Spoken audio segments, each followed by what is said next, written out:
안녕하세요. 오늘 주제 거저 받았으니 거저 주어라 라는 이 구절은 마태복음 10장 5절에서 10절 사이에 나오는 구절입니다. 예수께서 12제자를 정하셨습니다. 12제자를 정하시면서 예수께서 가장 먼저 사역을 내보내십니다. 선교죠. 내보내시면서 말씀하십니다. 바로 그 구절이에요. 12제자를 내보내시면서 예수께서 제자들에게 온갖 권능을 주십니다. 이 성경에 보면은 심지어 병든 자를 고치고 귀신을 내쫓는 것뿐 아니라 죽은 자까지 살리는 권능을 주시면서 예수께서 마지막에 말씀하십니다. 너희가 거저 받았으니 거저 주어라. 이 구절을 오늘 인용한 겁니다. 예수께서 제자들을 화성하시면서 주신 권능, 초월적인 권능, 이 초월적 은사, 여기에 초점을 맞춰서 성경에 기록되어 있습니다만 지금 오늘날 우리에게 이 구절은 더 이상 초월적 은사에 국한되지 않고 이제는 구원의 은혜, 구원의 능력이라는 관점에서 예수께서 말씀하신 12제자뿐 아니라 모든 사역자, 나아가 예수 그리스도를 믿는 모든 성도에게 주시는 말씀으로 기록되고 있습니다. 거저 받았으니 거저 주어라. 여기에서 거저라는 말이 무슨 의미일까요? 거저가 NIV 성경 보면 freely, 말 그대로 공짜로 대가를 지불하지 아니하고 이런 의미로 쓰여 있습니다. 그렇습니다. 기독교 신앙은, 예수 그리스도 신앙은 예수께서 말씀하신 것처럼 더 이상 성전에서 유대인들이 그랬던 것처럼 성전에서 제물을 바치거나 또는 율법을 지키면서 어떤 선행을 행할 때 그때 주어지는 대가가 아닙니다. 오늘날 예수 시대, 예수 그리스도의 시대에 우리에게 주어지는 구원의 은혜, 그 은사는 더 이상 어떤 선행이나 더 이상 어떤 제물을 바치거나 하는 대가를 지불하지 아니하고 무엇입니까? 우리가 구원에 이른 우리의 비밀, 우리의 능력은 무엇입니까? 우리가 잘 알고 있는 솔라 피데, 오직 믿음입니다. 우리는 이제는 어떤 대가를 지불하지 아니하고 오직 믿음으로 예수께 나아가고 오직 믿음으로 구원을 받을 수 있으며 오직 믿음으로 하나님의 그 놀라우신 은혜를 입을 수 있는 실로 복받은 존재들입니다. 거저 받았으니 거저 주어라 라고 해서 이 구절을 저는 두 개 단락으로 나눠서 말씀을 드리겠습니다. 짧은 문장입니다만 거저 받았으니 거저 주어라 라는 짧은 문장, 두 개의 단문이 어우러진 하나의 중문입니다. 여기서 거저 받았다 라는 말과 거저 주어라 라는 말 두 개를 쪼개서 우선 거저 받았으니 라는 말에 집중해서 말씀을 드리겠습니다. 방금 말씀드린 것처럼 거저 받았다는 말은 어떠한 유대인들이 유대계에서 성전에서 제사를 지내는 그 제사 중심의 신앙, 성전주의 신앙에서 했던 것과 달리 예수 시대는 이제는 오직 믿음으로 구원을 얻을 수 있다 라고 하는 것에서 가장 큰 의미를 지니고 있습니다. 그런데 문제는 이 거저라는 말에 대한 의미의 왜곡, 어떤 편집 때문에 오늘날 예수 그리스도의 그 복음, 그 구원의 은혜가 우리가 잘 듣고 있는, 우리가 종종 듣는 말처럼 싸구려 복음, 값싼 복음으로 전락, 타락하고 있다는 겁니다. 믿음으로 구원받는다.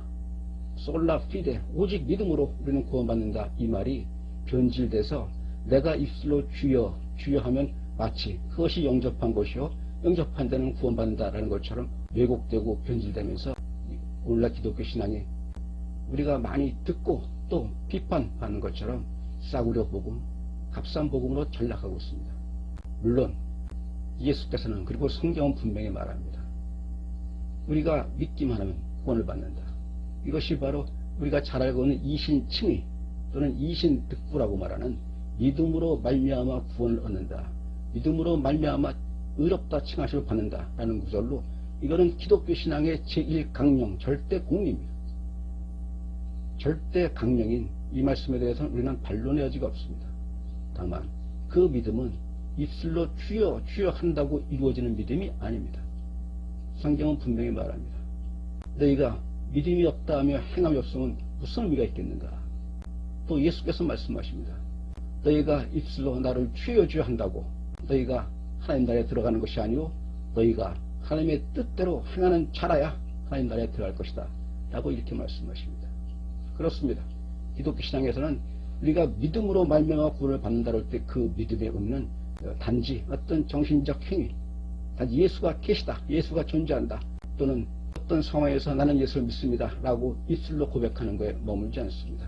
그 믿음이 우리가 구원에 이르기 위해서, 구원의 은혜로 나가기 위해서는 그 믿음은 진정한 믿음이 돼야 되고, 그 믿음에는 하나의 단어, 믿음이란 말에는 정신적 행위로서의 믿는다라는 것과 동시에 함축하는 하나의 의미가 있습니다. 그것은 행함입니다. 행함이 없는 믿음은 죽은 믿음이라고 합니다.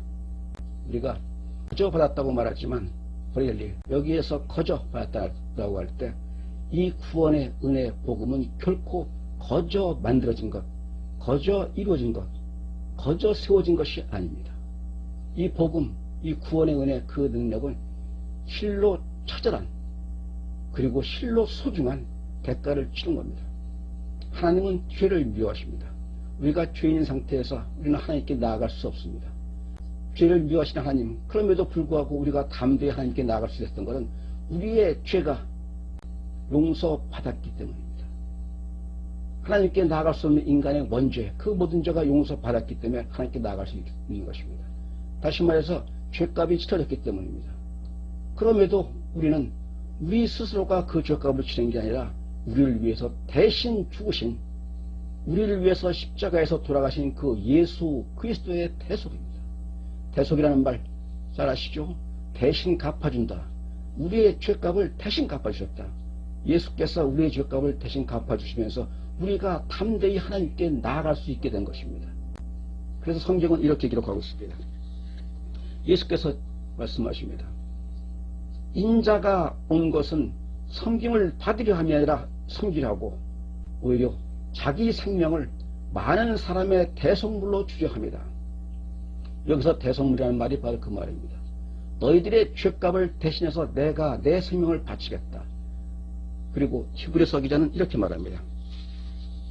이 뜻을 따라 예수 그리스도의 몸을 단번에 들이심으로 말미암아 우리가 거룩함을 얻었노라. 베드로 사도는 또 이렇게 말합니다. 그리스도께서도 단번에 죄를 위하여 죽으사 의인으로서 불의한 자를 대신하셨으니 이는 우리를 하나님 앞으로 인도하려 하심이라. 이렇게 예수께서 대속제물로 그 처절한, 동시에 그 거룩한 죽음을 통해서 자기 생명을 바치면서 우리 죄값을 치워줬기 때문에, 그래서 그 존귀한 예수 그리스도의 희생으로 말미암아 우리는 하나님 앞으로 인도되었고 하나님 앞에 나갈 수 있게 된 것입니다. 거저 받았으니 거저 줘라 라고 말할 때 우리는 잘 새겨들어야 됩니다. 이 말은 우리가 거저 받을 수 있는 그 은혜를 주시기 위해서 그 구원의, 그 은혜의 배경에는, 그 바탕에는, 그 근본에는 다름 아닌 예수 그리스도, 우리의 구세주이신, 우리의 구원자이신, 우리를 사랑하기 위해서 우리를 살아가시기 때문에 자기의 생명을 아끼시지 않은 예수 그리스도의 그 희생과 헌신과 그리고 놀라운 사랑이 있다는 사실입니다. 우리는 이제 거저 받았다라는 말 할 때 그 거저는 우리에게 주신 은혜를 말씀하시는 것일 뿐, 그 은혜 그 자체가 결코 거저, 마치 값싼 복음 싸구려 복음이라 생각해서는 안 됩니다. 거저 받았다라는 말에는 예수 그리스도의 그 특별하신, 그 놀라우신 사랑과 희생이 있다는 말, 우리가 너무도 잘 알고 있는 단어이고 개념이고 신앙입니다만, 대속에 대한 거, 나를 위해서 예수께서 죽으셨다, 나를 위해서 예수께서 그 처절한 십자가의 고통을 감수하셨다 라는 말을 되새기면서 우리는 주께 감사하고 주를 사랑하며 주의 계명을 지켜나가는 성도로 거듭나고 또 거듭나야 할 것입니다.